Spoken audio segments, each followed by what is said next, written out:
Hello प्यारे बच्चों, जैसा कि मैंने प्रॉमिस किया था लास्ट क्लास में, लास्ट वीडियो में, कि मैं एक और क्वेश्चन लेके आ रहा हूँ जिसमें जे एडवांस सैम्पल पेपर जो रिलीज़ हुए हैं उसमें क्वेश्चन नंबर 10 आप यहाँ पे देख सकते हैं। लास्ट टाइम मैंने अगर आपको याद हो तो मॉडर्न फिज़िक्स में पार्टिकल इन अ बॉक्स वाले क्वेश्चन के बारे में एक वीडियो बनाया था, वो भी सैम्पल पेपर में आया था। एक और क्वेश्चन है जो इस बार आ गया है एंड कंडक्टर से रिलेटेड है, तो इस क्वेश्चन को भी देख लेते हैं। इसके बाद मैं एक क्वेश्चन आपको होमवर्क में भी दूंगा कंडक्टर से रिलेटेड, ठीक है, क्योंकि अगर जेई ने इस बार सैम्पल पेपर में दिया है तो एक और क्वेश्चन मैं मेरी तरफ से आपको आज होमवर्क में दूंगा एंड उसके ऊपर भी उसका सोल्यूशन वीडियो अगली बार बनाऊंगा, ठीक है। तो आइए इस क्वेश्चन की बात करते हैं। क्वेश्चन जो है थोड़ा बहुत जेई एडवांस 2010 के पेपर 2 में एक क्वेश्चन आया था, उससे थोड़ा बहुत मिलता जुलता है एंड उसका यूज़ यहाँ पे होगा, ठीक है। तो आइए क्वेश्चन को देखते हैं। क्वेश्चन बोलता है कि a solid metallic sphere of radius r is cut into 2 identical hemispheres, ठीक है। The cut surface which is basically the flat part is coated with a thin insulating layer of thickness d।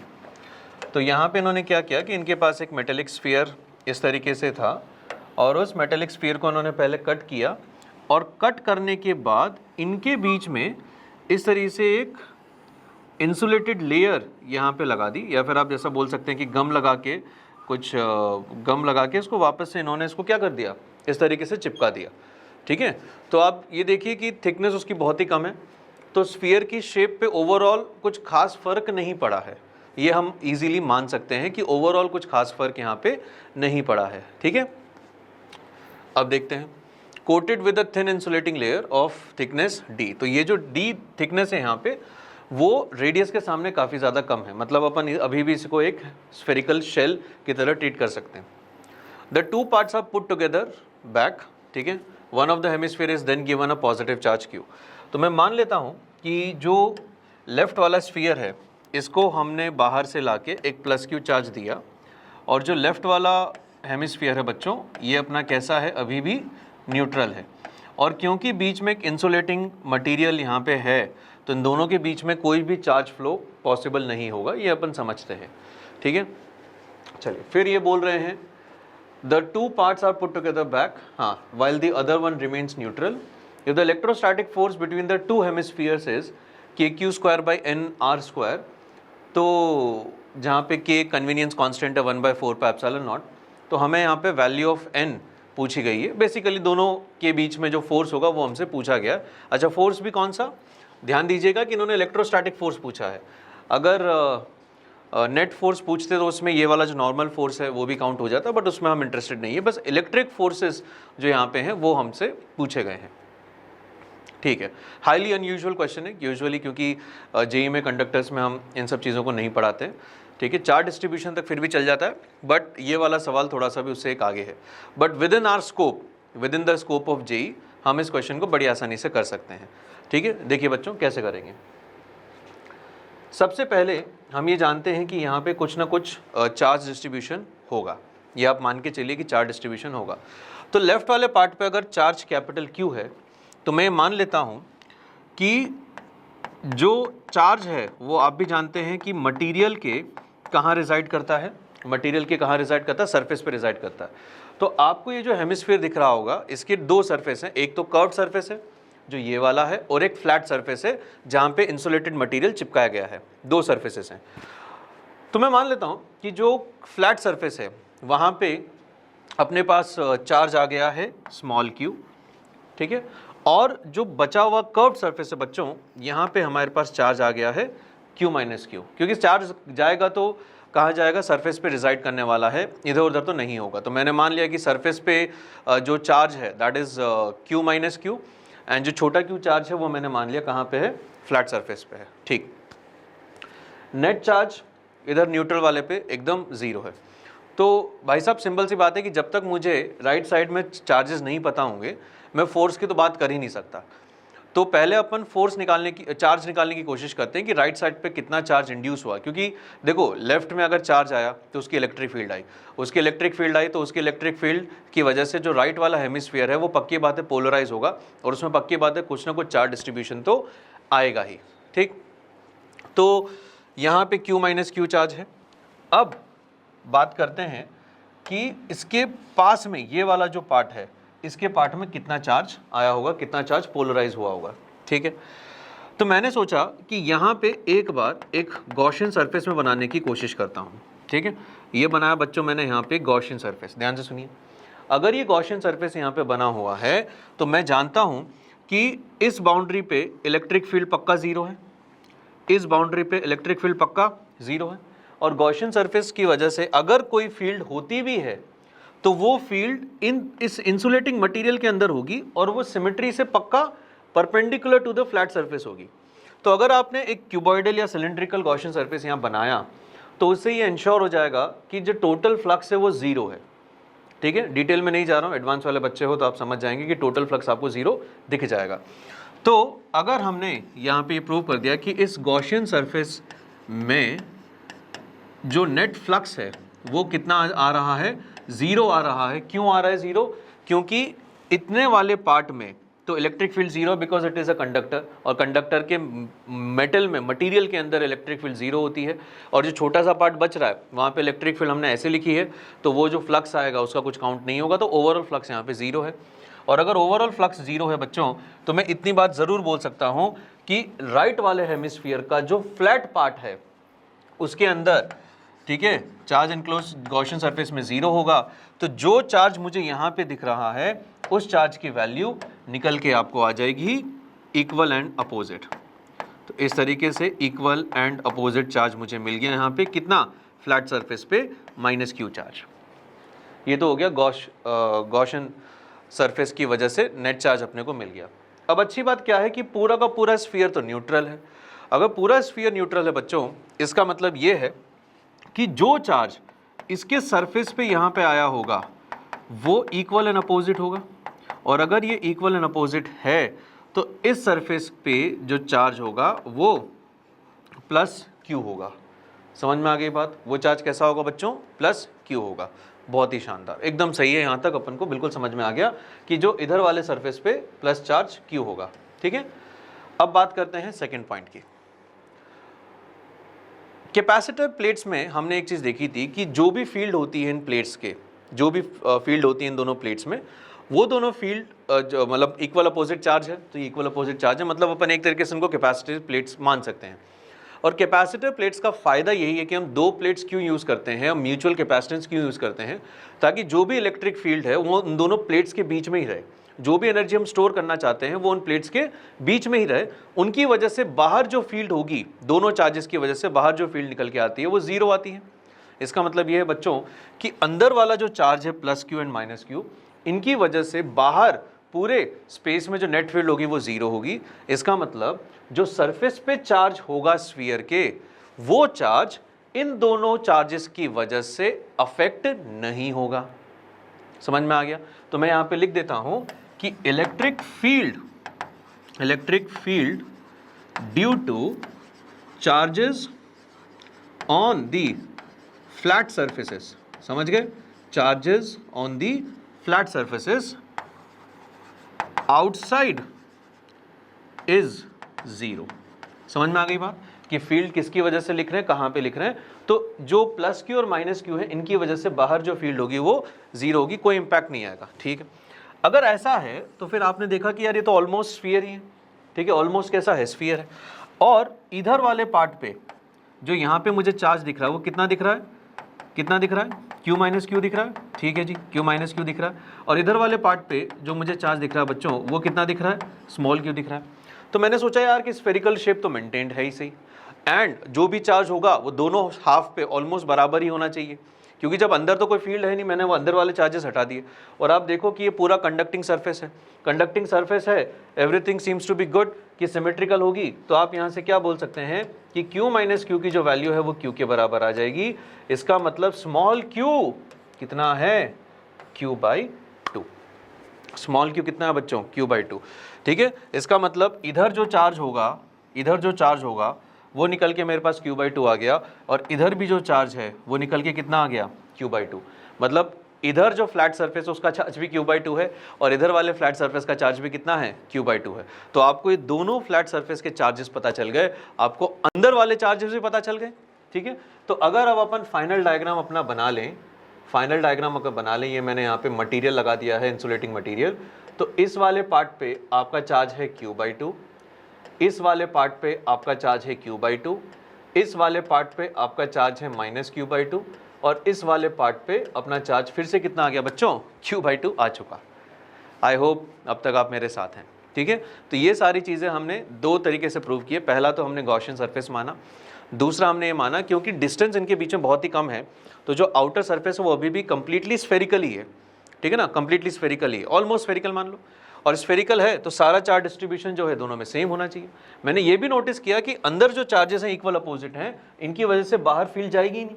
जब इनकी वजह से बाहर field नहीं जाएगी तो बाहर वाले चार्जेस को पता ही नहीं है कि अंदर चार्ज रखा भी या नहीं रखा, क्योंकि उनको तो पता चलेगा फील्ड से, और अंदर वाले चार्जेस की फील्ड बाहर वाले रीजन में 0 है। तो बाहर वाला चार्ज को तो पता ही नहीं कि अंदर कोई चार्ज रखा हुआ है, तो बाहर वाले चार्जेस तो ये सोच के रीडिस्ट्रीब्यूट होंगे कि भैया ये तो स्फीयर पे हैं हम, तो स्फीयर पे चार्ज डेंसिटी तो दोनों तरफ सेम रहनी चाहिए। तो इस वजह से मैंने लेफ्ट वाले चार्ज और राइट वाले चार्ज को बराबर कर दिया, क्योंकि इनका एरिया सेम है। अगर एरिया सेम नहीं होता तो मैं चार्ज डेंसिटी बराबर कर देता। ठीक है जी, बहुत ही बढ़िया। ये अब मुझे समझ में आ गया कि मैंने चार्ज डिस्ट्रीब्यूशन निकाला, और यही था इस क्वेश्चन का जो मेजर चैलेंज है, वो यही था कि आप चार्ज डिस्ट्रीब्यूशन निकाल लो। ठीक है, हालांकि क्वेश्चन अभी भी बचा हुआ है, क्वेश्चन आसान अभी भी नहीं है। तो अब इतना देखने के बाद अपन क्वेश्चन के बचे हुए कॉन्सेप्ट्स को चेक करते हैं कि क्वेश्चन में अब कौन से कॉन्सेप्ट पूछे गए। तो अब सुनिए, अगला दो कॉन्सेप्ट जो हमें यहाँ पे यूज़ करने हैं, ठीक है, फोर्स निकालने के लिए। सबसे पहले इलेक्ट्रोस्टैटिक प्रेशर का एक क्वेश्चन पूछा गया था जेई में, जेई एडवांस 2010 में ये सवाल पूछा गया था।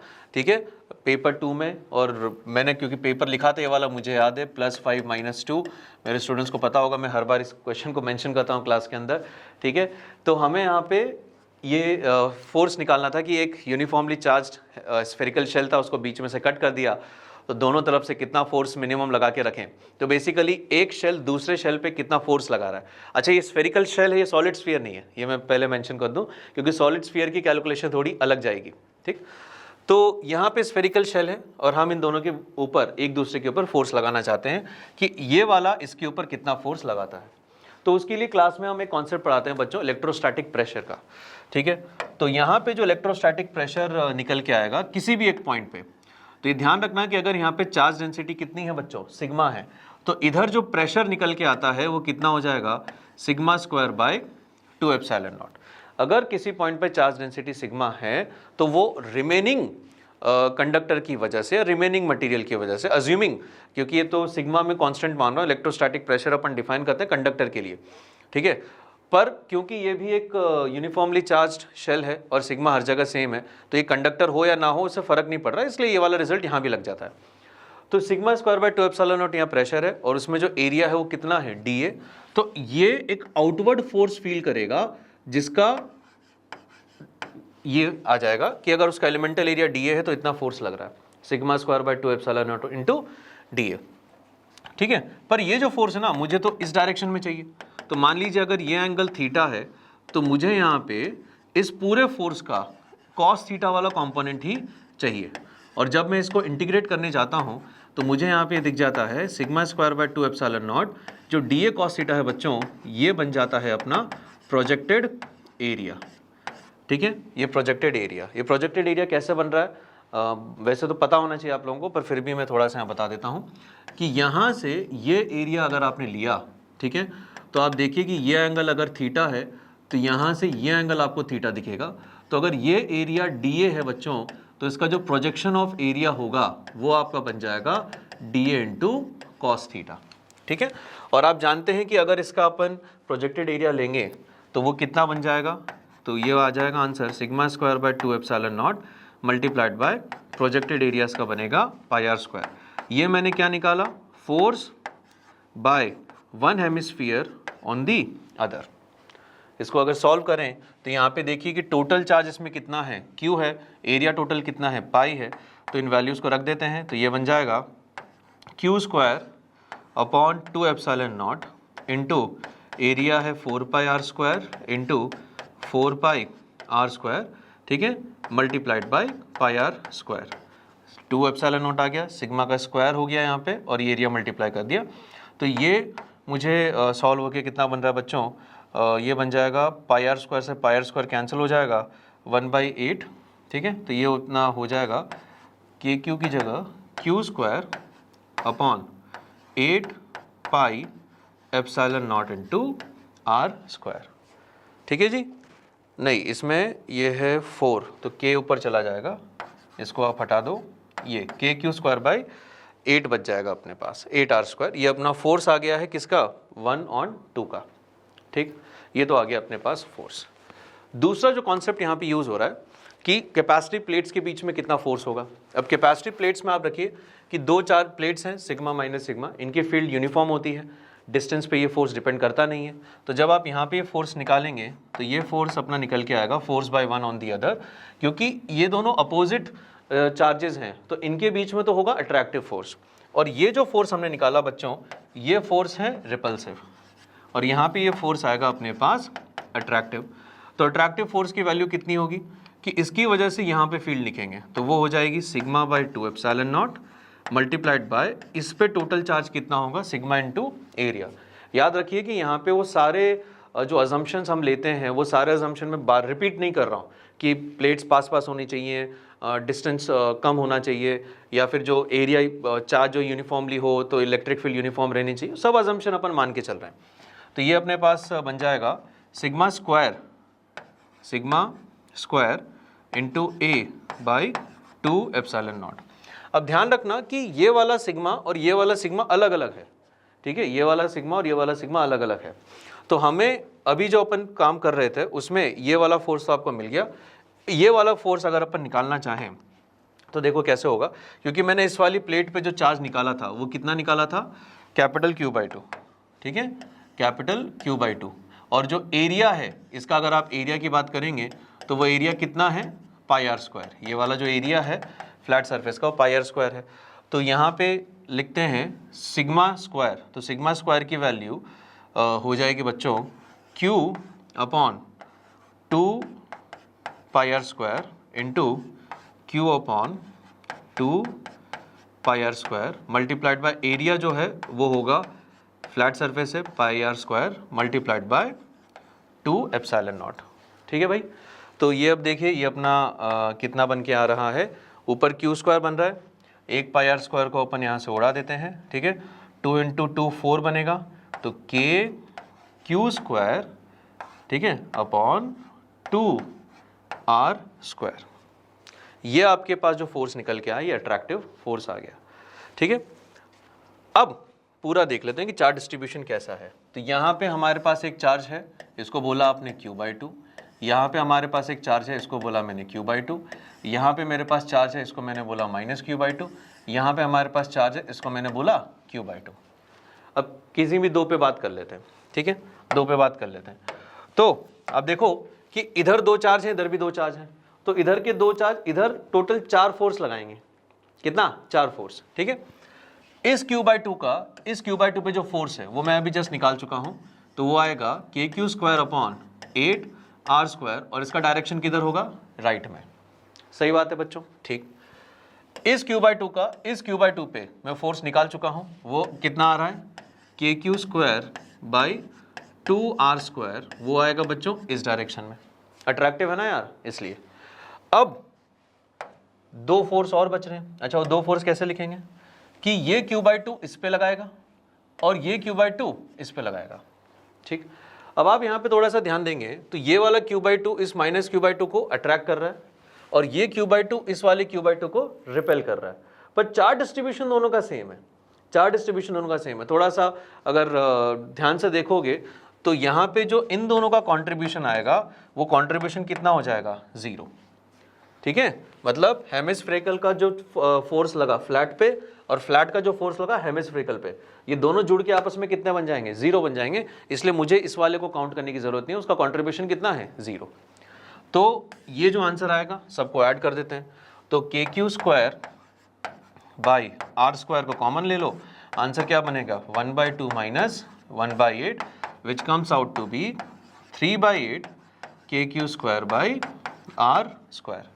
ठीक है, तो सवाल ने यही पूछा था कि KQ square upon NR square की वैल्यू आपको बतानी है। तो n की वैल्यू आप कितनी देख लीजिए, 8/3, मतलब ऑप्शन क्या पुट करना है आपको, 2.67 या 2.66, जेई है तो रेंज देता है। ठीक है, ये है बच्चों इस क्वेश्चन का सॉल्यूशन। ठीक, तो क्वेश्चन अच्छा था एंड इसमें एक वैरायटी और मैं आपको बताता हूँ कि और कैसे कर सकते हो। अभी तो हमने इसको ना आधा कट किया, आप किसी क्वेश्चन में चाहे तो ट्राई कर सकते हैं कि आप उसको यहाँ से कट करें। ठीक है, मान लेते हैं कि यहाँ से x डिस्टेंस पे कट किया और वापस से कुछ इंसुलेटिंग मटेरियल भर के चिपका दिया। अब आप कोशिश करिए कि कितना फोर्स होगा। एक क्वेश्चन तो ये बन सकता है ना। ये तो आपको मेरे ख्याल से होपफुली समझ में आ गया होगा कि ओवरऑल जो फोर्स आपको दिख रहा है यहाँ पे वो कैसा दिख रहा है, अट्रैक्टिव फोर्स दिख रहा है, क्योंकि यहाँ पे प्लेट्स के बीच का जो फोर्स है वो स्फेरिकल पार्ट वाले फोर्स से ज़्यादा डोमिनेट कर रहा है, तो ओवरऑल फोर्स अट्रैक्टिव आएगा। और सोचो, फोर्स अट्रैक्टिव आना ही चाहिए था। क्यों? क्योंकि अगर किसी न्यूट्रल कंडक्टर को आप किसी चार्ज बॉडी के पास रखते हो तो force always comes out to be attractive. तो हमें यहाँ पे इतना सरप्राइजिंग फील नहीं होना चाहिए कि फोर्स अट्रैक्टिव क्यों आ रहा है। ठीक है, चलिए अब आई होप कि आपको ये जो क्वेश्चन है सैम्पल पेपर का वो समझ में आया होगा। इसके साथ ही अब मैंने आपको प्रॉमिस किया था कि मैं 1-2 सवाल और दे रहा हूँ कंडक्टर से रिलेटेड, जिसके सोल्यूशन में थोड़े दिनों में ले आऊँगा। ठीक है, तो वो जो क्वेश्चन है वो ये रहा। तो सबसे पहले आप इस क्वेश्चन को देखिए कि हमारे पास एक न्यूट्रल कंडक्टिंग स्फेरिकल शेल है, न्यूट्रल कंडक्टिंग स्फेरिकल शेल है।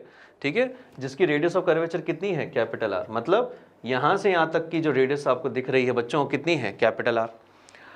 अब मैंने एक पॉइंट चार्ज लिया और पॉइंट चार्ज को सेंटर पे नहीं रखा, सेंटर से थोड़ा हटा के रखा, मतलब इसको अपन बोलते हैं इसेंट्रिक, वहां पे मैंने इस चार्ज को रखा है। तो इस चार्ज को रखने से, इस वाले चार्ज को रखने से अब आप जानते हैं कि अंदर वाला जो शेल है, शेल का जो इनर सरफेस है, उस पर चार्ज डिस्ट्रीब्यूशन यूनिफॉर्म नहीं रहेगा, नॉन यूनिफॉर्म चार्ज डिस्ट्रीब्यूशन होगा।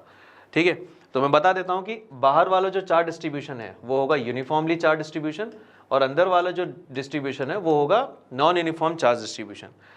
अगर नॉन यूनिफॉर्म चार्ज डिस्ट्रीब्यूशन है तो अंदर वाली सरफेस और इस क्यू के बीच में कुछ ना कुछ फोर्स आएगा, और मैं चाहता हूं कि आप वो इलेक्ट्रिक फोर्स कैलकुलेट करें कि पॉइंट चार्ज क्यू पे कितना इलेक्ट्रिक फोर्स लग रहा है। क्योंकि बाहर वाला तो यूनिफॉर्म चार्ज डिस्ट्रीब्यूशन है, मैं हिंट दे देता हूँ, उसकी वजह से तो अंदर फील्ड 0 है, तो बाहर वाले चार्ज की वजह से अंदर कोई फोर्स नहीं आएगा, नहीं आएगा। ठीक है, पर अंदर वाला जो चार्ज डिस्ट्रीब्यूशन है वो नॉन यूनिफॉर्म है, उसकी वजह से पॉइंट चार्ज क्यू पे कोई ना कोई फोर्स आएगा। क्लियर है, ये तो हो गया पहली चीज। दूसरा सवाल ये रहा पार्ट बी कि अगर मैं इस शेल को अर्थ कर दूं, ठीक है, अगर मैं इस शेल को ग्राउंड कर दूं, अर्थिंग कर दूं, तो क्या अपना आंसर चेंज होगा या फिर नहीं होगा। ठीक है, ये रहे बच्चों 2 सवाल। हिंट मैं आपको देता हूं, हम एक क्वेश्चन करते हैं अपोलोनियस थ्योरम का। ठीक है, जहां पे 2 इक्वल अपोजिट चार्जेस को इक्वल नहीं होते, एक मान लीजिए प्लस Q1 है, दूसरा माइनस Q2 है, मैग्नीट्यूड इनका अलग अलग है। उसमें फिर अपन इक्विपोटेंशियल सरफेस का एक लोकस निकालते हैं कि ऐसा कौन सा लोकस है जहाँ पे पोटेंशियल 0 हो, 0 पोटेंशियल का लोकस निकालते हैं, वो कॉन्सेप्ट यहाँ पे यूज़ होगा। ठीक है जी, तो कमेंट करके बताइएगा कि आंसर्स यहाँ पे कितने आते हैं, क्या आते हैं। आंसर जो है स्मॉल r आएगा, फिर भी सिंप्लिसिटी के लिए स्मॉल r को अपन r/2 ले लेते हैं, r/2 ले लेते हैं स्मॉल r को। ठीक है, दोनों केसेस में r/2 पे, तो देखते हैं आप आंसर निकाल पाते हैं नहीं निकाल पाते। कुछ ही दिनों में मैं इसका सोल्यूशन वीडियो भी लेके आने वाला हूं, ताकि आपकी कंडक्टर की तरफ से भी प्रिपरेशन जो है पूरी हो जाए। मैं ये सब चीज़ें नहीं बताता अगर जेईई के सैम्पल पेपर में वो वाला सवाल नहीं आता। अब वो कंडक्टर से रिलेटेड सवाल आ गया तो मुझे लगा कि ये सवाल भी आप लोगों को बता देना चाहिए, समझा देना चाहिए। ठीक है, थैंक यू वेरी मच।